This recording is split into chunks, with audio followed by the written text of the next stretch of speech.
Hi guys, so what are you having for your tea?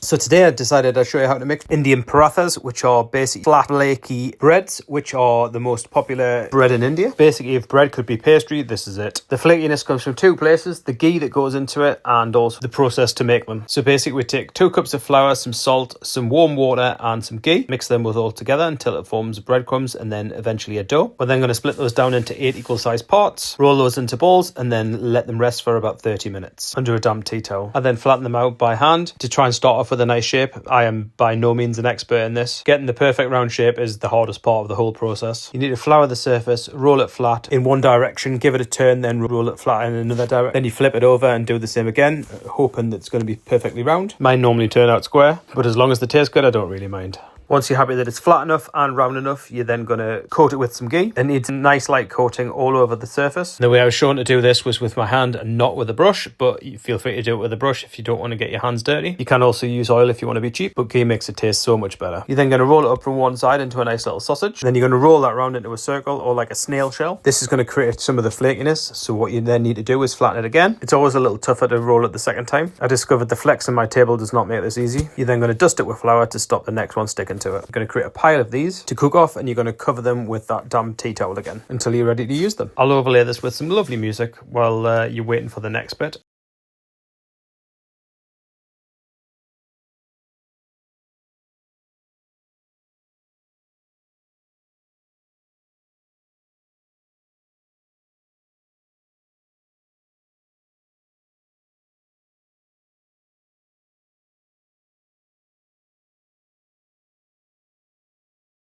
The second technique I was shown involves the same process and then you cut down from the middle to the outside. You fold the quarter over and then you fold that quarter over again until it's in half. And then you roll from that half. Bear in mind it has been oiled with ghee. You're then going to squash down from the top, turning and rotating every time you do it until it's flat. And then you're going to roll it flat again with the rolling pin, the same as we did last time. Once you've done either of these techniques for all of your 8 paratha and you've got a lovely little pile of them, we're then going to start thinking about cooking them. And that needs to be done on a hot pan. I'm going to use a tava today, but you can use any old flat frying pan, but it is easier if it's non-stick. You just need to make sure it's hot before the bread goes on. And you just need to give it time to let it do its thing. When the bubbles start to appear, that's a good sign. It means the moisture inside starting to heat up and create steam. Once you see bubbles, you then flip it over, cook it on the other side for a few minutes. You should start to see more bubbles and ideally it should start to puff up. It does take a lot of trial and error and experience to make that happen. It's not a guarantee. Practice really does make perfect when it comes to bread. So then you flip it a third time and by then it should be nice and puffy. All you've got to do at this point is just get it to the toasted level that you like. At this stage, a lot of people would add extra ghee to make it nice and soft. I did not. Ghee contains a lot of calories. The next one I add on, I'll do a full time lapse so you can see it from start to finish and how the bubbles appear. Once they're all cooked off, you then need to just decide what you're going to do with them. I decided I was going to have this with a curry. I was in the mood for a lamb rogan josh and I had the parathas instead of rice. I also used them to scoop up the curry and as you can see, they were lovely, light, airy and flaky.